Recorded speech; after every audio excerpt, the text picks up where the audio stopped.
Welcome, wanderers. Today I was thinking about studying Hebrew or Latin, and I asked ChatGPT which I should concentrate on because I don't really know either that well. I can't sight translate either language, Hebrew or Latin. And by Hebrew I mean biblical Hebrew, and by Latin I mean Latin. And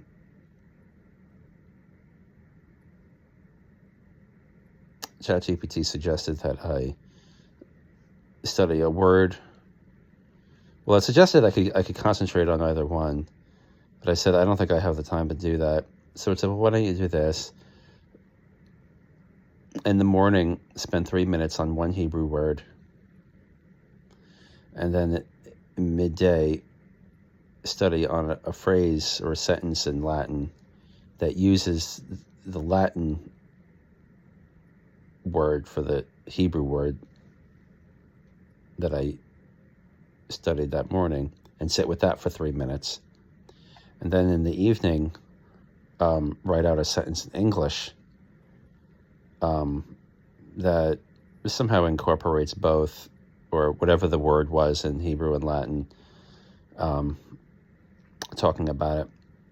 And then it suggested, ChatGPT always gives a bunch of suggestions to follow up, which is kind of neat. Sometimes it's a pain, but because I just want to continue on my own train of thought. But today it came in handy. It said, would you like me to put together a week plan for you to do this? And I said, yeah, sure. Okay. Just type 2 letters, okay. And so it's planned for the first day was that the Hebrew word is or, Aleph, Vav, and Resh, or, and then the Latin phrase is fiat lux, which is from the Vulgate. Let there be light. It's usually how that's translated. And so in the morning, I spent 3 minutes just thinking about the Hebrew word or light, the creation of light. I just sat with it.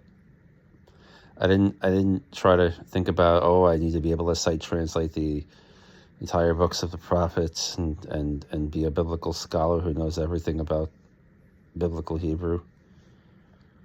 Just sit with that one word, or, light. Light.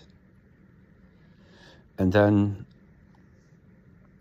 I read in the midday, I wrote out, the Hebrew word I wrote out on a piece of paper, and then in the afternoon I wrote on the same piece of paper right beneath the Hebrew, I wrote the Latin fiat, F-I-A-T, and lux, L-U-X. Fiat is, I guess, it's a subjunctive word for maybe the verb facere, meaning to make. So fiat, let there be, let there come, let there be made, and lux, L-U-X, light.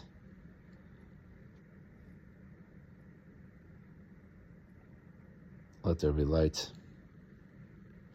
Fiat lux. The English let there be light is pretty cool. It's pretty famous. Has a lot of power to it, but the Latin also does. Even without knowing Latin, I just said fiat lux. Fiat lux. I think the way it actually says, if I remember this correctly, this is going to sound kind of nerdy. Dixitque Deus fiat lux, and said God. Deus is God, dixit is said, and que, appended to the end of the word dixit, means end. But in Latin, you can put the word end at the end of the word.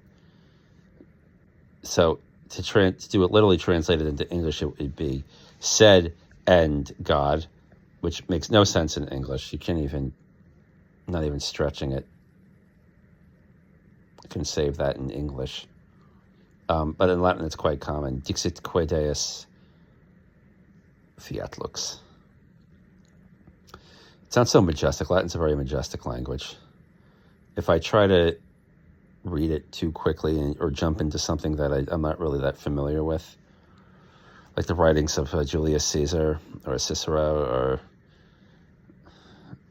some Saint Augustine or some papal bull from the Latin word bulla, meaning I think it meant a seal, like CEAL, the papal seal on official proclamations, articulations of new policy or interpretation or something.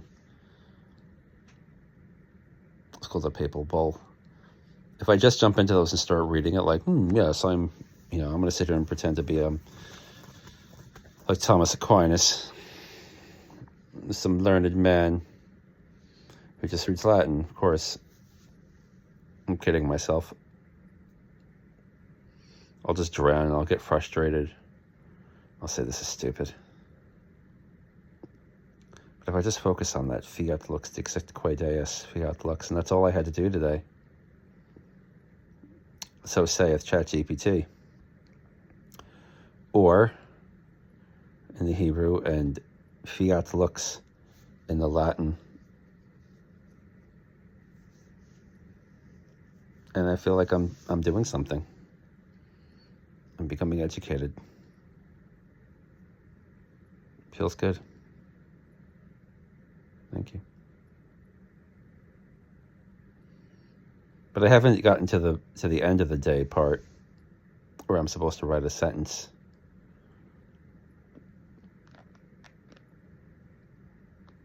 What would my sentence be? I don't think I can use this little video here as what I'm doing here, speaking to you as my sentence. It seems like it's cheating. I'd have to write it, right? I should write it down. Do I have a pen? I don't want to get up. Am I going to have to get up? Can I get away with this?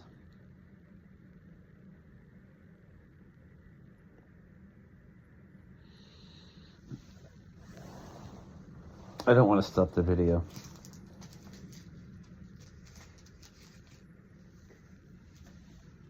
All right, look.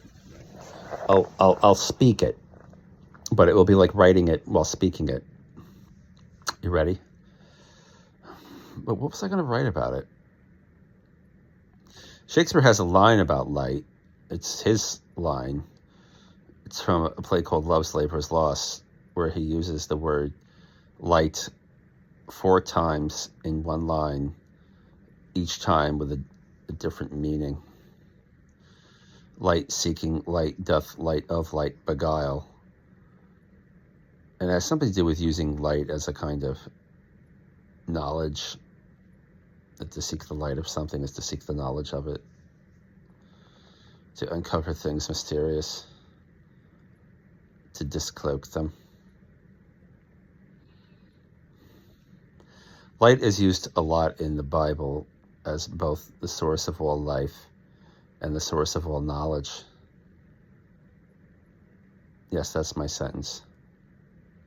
The Bible, both in Hebrew and in Latin. The word light is a key word because it is the source of life and the source of knowledge.